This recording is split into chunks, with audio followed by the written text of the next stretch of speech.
क्रोध में आकर मरा हुआ सांप ऋषि के गले में डाल दिया। और ऐसा करते हुए मुनि के पुत्र ने देख लिया और मुनि के पुत्र ने क्रोध में आकर राजा को श्राप दे दिया, जो तुमने मरा हुआ सांप मेरे पिता के गले में डाला है वो तक्षक नाग के काटने से तुम्हारी 7वें दिन ही मृत्यु हो जाएगी। इस प्रकार राजा परीक्षित को श्राप देकर वह बालक अपने पिता के आश्रम में आकर उनके गले में सर्प पड़ा हुआ देखकर दुखी होकर जोर जोर से विलाप करने लगा। और जब समाधि में लीन ऋषि ने धीरे धीरे अपने नेत्रों को खोला और अपने गले में मरा हुआ सांप देख उसे हटाकर पुत्र से कहा कि हे पुत्र, तुम क्यों रो रहे हो? तुम्हारा किसने अपमान किया है? पुत्र ने सब हाल कह सुनाया। तब शाप के अयोग्य राजा के शाप को सुनकर शमीक ऋषि को बड़ी चिंता हुई। उन्होंने कहा, हे पुत्र, तुमने ये क्या कर दिया? तुमने ये अपराध क्यों कर दिया? राजा पर तो कलयुग का वास था, इसीलिए उन्होंने कलयुग के प्रभाव में ऐसा आकर किया। वो ऐसे राजा नहीं है, उनमें तो बहुत दयालुता, बहुत कृष्ण भक्ति भरी हुई है कूट कूट कर, परंतु कलयुग के प्रभाव में आकर उन्होंने ऐसा किया। हे पुत्र, तुमने ये क्या कर दिया? उन्हें श्राप क्यों दे दिया? तुमने राजा को श्राप देकर अच्छा नहीं किया पुत्र, नहीं अच्छा किया।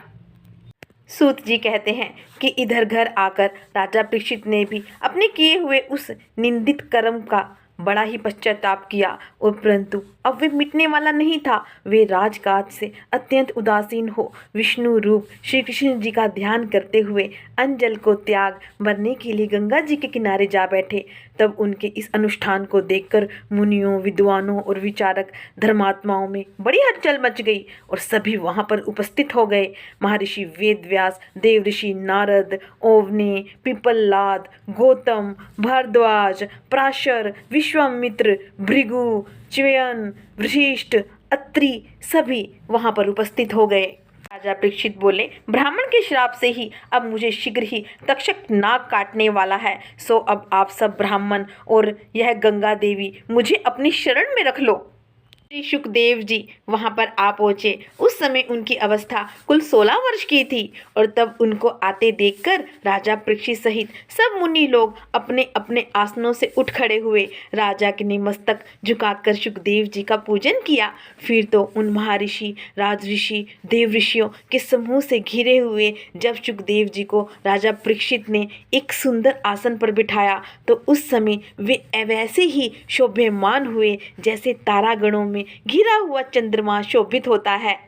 राजा परीक्षित ने कहा कि आपके निकट होने से मेरे सब पाप वैसे ही नष्ट हो गए हैं जैसे विष्णु जी के निकट पहुंचते ही दैत्य नाश हो जाते हैं। और इससे ज्ञात होता है कि आज पांडवों के प्यारे भगवान श्री कृष्ण जी मुझ पर अवश्य ही प्रसन्न हैं।